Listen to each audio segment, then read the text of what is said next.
So tangled, we catch ourselves in the process. Mr. Wright? Such a hasty conclusion. It's not like you, Christoph Gavin. What are you saying? Why not consider the other possibility? That there was another person in the room at the time of the murder. Right, like Mr. Wright was saying before recess. A single card was swapped into the victim's hand after the murder, and the one who swapped the card didn't know two colors of cards were being used. A fourth person. Heh, this theory again. Your fourth person doesn't exist. Indeed. That's why I decided to bring this case to court. Here, where there's no escape and no chance for deception, the perfect place to catch the real criminal. The real criminal? And we're in luck. A clue to the real criminal's identity was kindly provided for us. Maybe he really wanted Apollo because he knew Christoph was his mentor and he knew Christoph would be here for this? But what, like when he said you have a superpower, did he mean the lie detector? How did he know about that? Or what I want to know the details. Maybe I'm overthinking it. And right at the beginning of the trial, no less. What? Well, it was before the trial, when he was talking to me. He told me he had dinner with you, which was a really weird thing to say. Perhaps you know what I'm talking about. Sorry. Like, I don't know if I was meant to guess it that early, but him automatically coming out and saying, I had dinner with the defendant on the night of the murder, like, how are you gonna not think that's suspicious? The fourth person who swapped the cards made one critical error. He or she wasn't considering the color of the backs of the cards. Right. But how could such an obvious mistake occur? The cards used for the last game were red. Yet, there is one person here in our court who thought those cards were blue. Yeah, I had that impression too, but why? Apollo doesn't know yet. He does not know who it is. It's not me, I swear! Winston Payne, the big villain of the whole series, it turns out. He did it all. He orchestrated all the crime. Let's hear what the defense has to say. Who was it? Who thought the cards used in the final game were blue? This guy. As I expected. Your eyes and ears are as sharp as your hair. I was right? Christoph Gavin, you were the fourth person that night. I have no idea why Apollo would come to that conclusion as quickly as he did. I forced him to. But of course Mr. Gavin knows the color of the cards. How would he? As you can see, the photo of the crime scene is black and white. You can't tell which of the cards are blue, the ones on the floor or the table. But look! You can see the colors in this photo. You can see the color of one card. Yes, but when he said the cards were blue, it was well before this evidence came to light. Oh yeah, he did say like they were a blue thing with some kind of poetic shit about blue. Their backs wreathed in blue flame, that's what it was. Oh, wow, okay, he did say that at the very beginning. Mr. Gavin? Mr. Gavin, is something the matter? No, nothing. Excuse me, it was just so sudden. Right, you aren't seriously accusing me, are you? Oh, Christoph. You know, even I'd never take a joke this far. Like, Phoenix had that attitude in the past when he was onto it, when he was onto something and he knew what he was doing. He got kind of smart-assy about it. But here, it's so much better, like, it's so much more. He's awesome. This has gone beyond ridiculous, beyond dumb. This is insanity. The defendant accusing his own defense attorney of murder. He's not my defense attorney. Or he's not. I'm still considering myself as Phoenix here. He's not Phoenix's defense attorney. Apollo is. I'm Apollo this time, not Phoenix. Right, okay. I assure you, I'm quite sane. But what possible connection could Mr. Gavin have to the victim? I wasn't aware that I had a connection to Mr. Smith either. Yes, but Mr. Gavin and the victim have never even met. Well, what if they have? Huh? There is a possibility, after all. They may have met that night before the game started. What are you suggesting? Is this the truth Mr. Wright was staying silent about? Well, only one thing to do. Mr. Wright, the defense would like to request that you testify to the court. The defense would like to request no such thing. Mr. Gavin? Testimonies must relate to the case. How could anything happening before that game of poker be related? Are you the dumbest man in the world? The Mr. Smith didn't begin to exist when the poker game started. Anything involving the victim is relevant.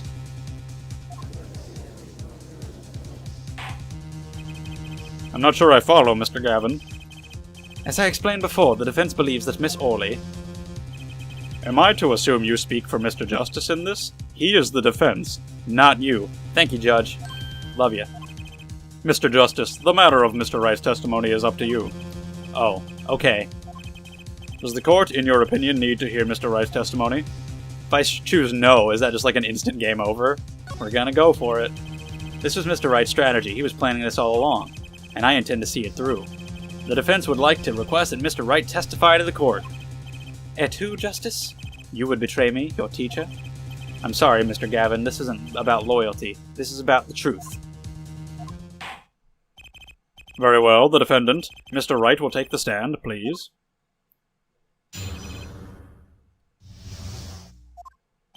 That evening, Kristoff and I had dinner. We sat at the table in this photograph. Shoddy Smith walked in 5 minutes after Kristoff left. When the trap failed, Smith hit the waitress. The girl was knocked out cold and Smith was uncontrollable. I left to call the police. So he called about that. That's not the call that we heard, though. I'm pretty sure the call that we heard talked about murder. When I returned, he was dead, blood streaming from a cut on his forehead. That's when I made another phone call to defense attorney Gavin. So maybe the call we heard was Phoenix calling him, I guess. And where did when you called him, did you hear his phone ring, like, from 10 feet away? And you're like, oh shit. He's still here. He did it. I dine with him rather frequently. And he talked to the defendant on the phone directly after the murder? Quite against my will. I had become involved in a murder. I thought I might be in need of a lawyer, so I called him.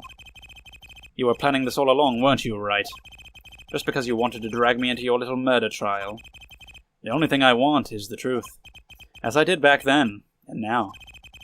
I thought my office was doing you a favor when we took you on your defense. It appears that I was wrong.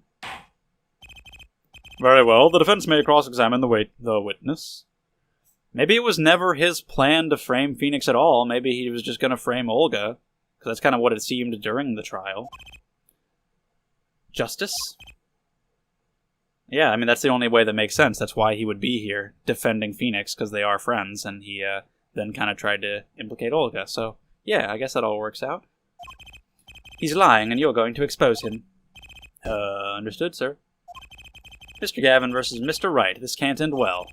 Why can't I have a normal trial? Sorry. Not gonna happen.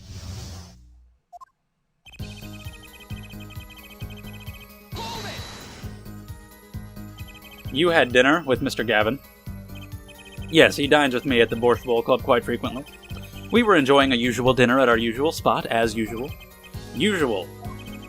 I always eat at the table closest to the piano. I see. Where Mr. Smith was sitting. So the plates and such on the table were from your dinner? Indeed, the remnants of my meal with Kristoff. We dined for 2 hours, then Kristoff left. After that... Okay. 5 minutes. So the two of them could have passed in the restaurant during that time. That would have been a fateful encounter, to be sure. Oh, Mr. Wright, what was it you said? Kristoff Gavin and Shoddy Smith may have met? I believe I did say that. Here I was all nervous about this meeting, and now we hear they just passed in the hall? That does seem a little weak as a pretense for murder. Oh, it would be, if that was all that really happened. Come on, Mr. Wright. What are you hiding this time? Who knows? About this failed trap. This is the same trap that Miss Olga Orley mentioned. Yes, that's the one. Thank you. It's trials and tribulations all over again. With the flashbacks. Uh-huh.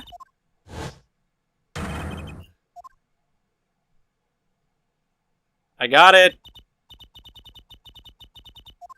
Thank you. Yes, a harmless prank in essence. It was by a quirk of fate that it happened to discover it, that I happened to. A quirk?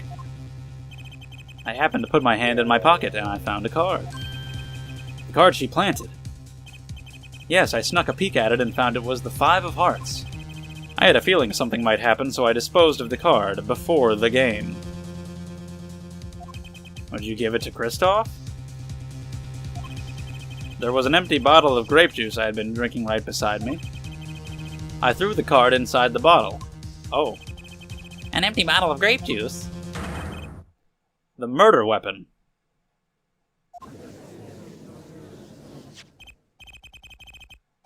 So it is still in there? That sounds like terrific drama. That's strange. Did the police miss it in their investigation? Maybe I'll take a look. Mr. Wright, the poker head of courtroom number 3 approves of this battle of wits. Please revise your testimony with this new information. If pressing doesn't work, we'll present something. I perceived my opponent's intent immediately. I'm used to entrapment, you see. I knew what was coming. Oh-ho, so you struck first. I like that. I know every trick in the book. They don't work on me. At least, when you get lucky and stick your hand in your pocket, they don't. Okay?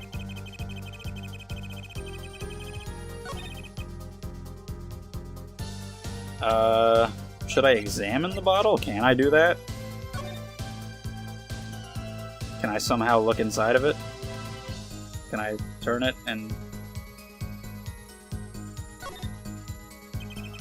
The bottle's completely... Oh, it's empty? Okay. I'll present it then, I guess, to say that it's not in there. Mr. Wright, if I may.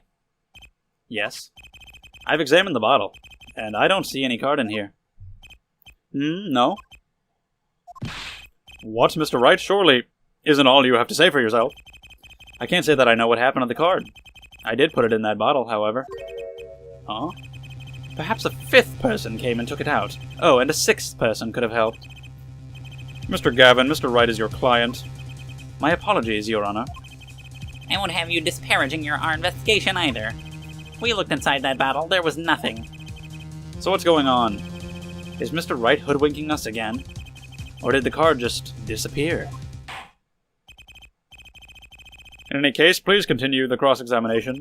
I'm afraid decisive contradictions call for decisive evidence. Oh. Push him harder, Justice. Break him. It's just you and the witness in the ring. Go for the KO. Why do I get the feeling we're not on our client's side anymore? Well, that didn't go anywhere. That's the new one that was added to the testimony, too. That's usually the important part. I either have to press the ones I haven't pressed yet, or go back and repress ones that I already have. But we'll start with ones I haven't gone to at all. You made the call to the police from the first floor of the restaurant, correct? Exactly. Cell phones don't get a signal down in the hideout. Was anyone else on the first floor at the time? Not a soul. It was the middle of the night, after all. So there, in the darkened restaurant, I called the cops.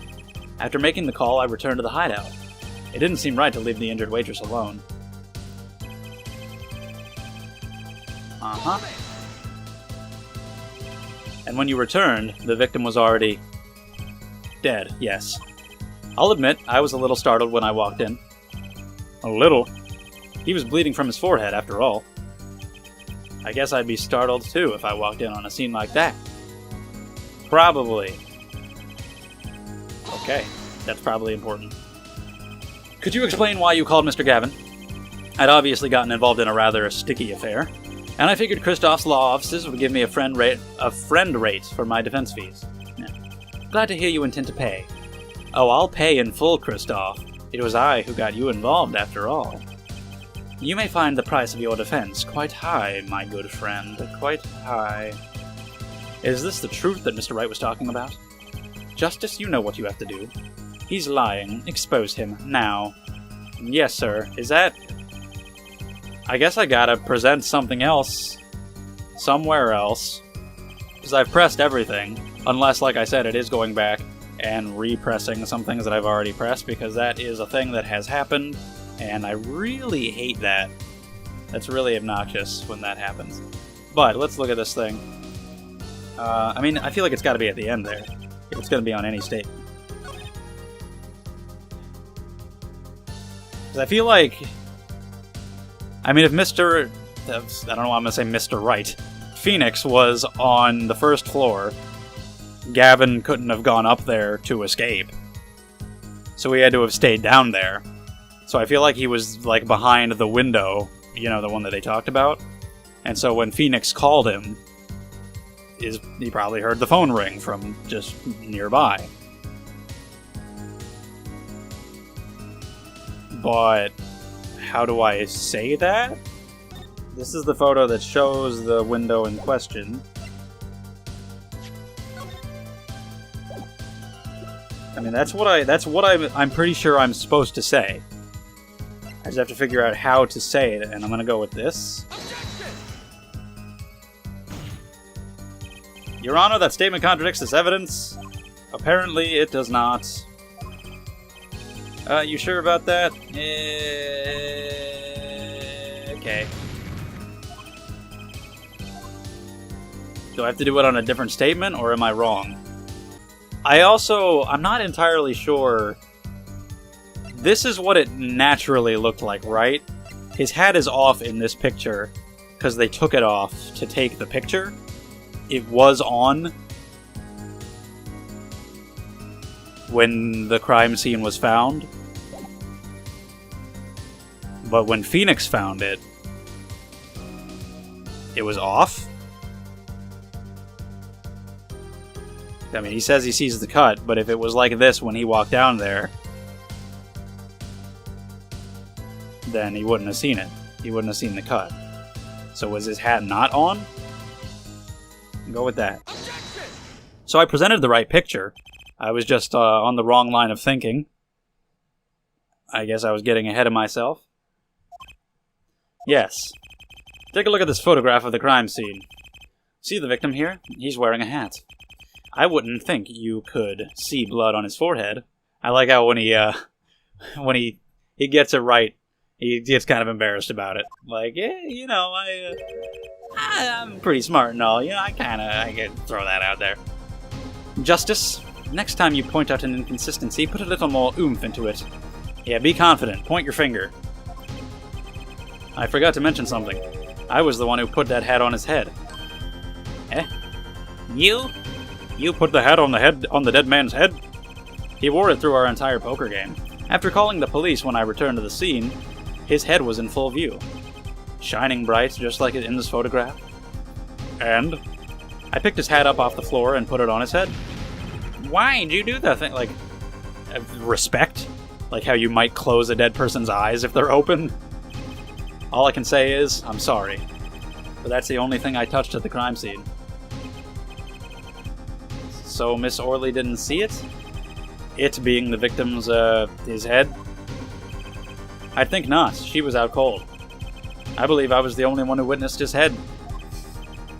Here we go again. Mr. Gavin? Pardon. It just seems that our client is determined to lie his way through this case. Is this the longest first case? This is pretty long. I'd say it's probably the best that I can recall. Hopefully it's only up from here. Hopefully they get even better. Mr. Gavin? This witness's testimony is more like a travesty. It's riddled with lies. There's a little repetitiveness. But other than that, it's been really good. I'm beginning to see how you came to lose your attorney's badge 7 years ago. Well, you certainly have a unique way of treating your clients, Kristoff. I never knew. I believe it was you who threw the first stone. I feel like Apollo's hands are really big. I don't know. Mr. Wright, if you intend to ever tell the truth about this case, it's now or never. Or maybe he's like Uncle Jack from Always Sunny, and they're fake. That was hilarious. If you haven't seen it, go watch it. When I noticed the trap, I put the card in the bottle to dispose of it.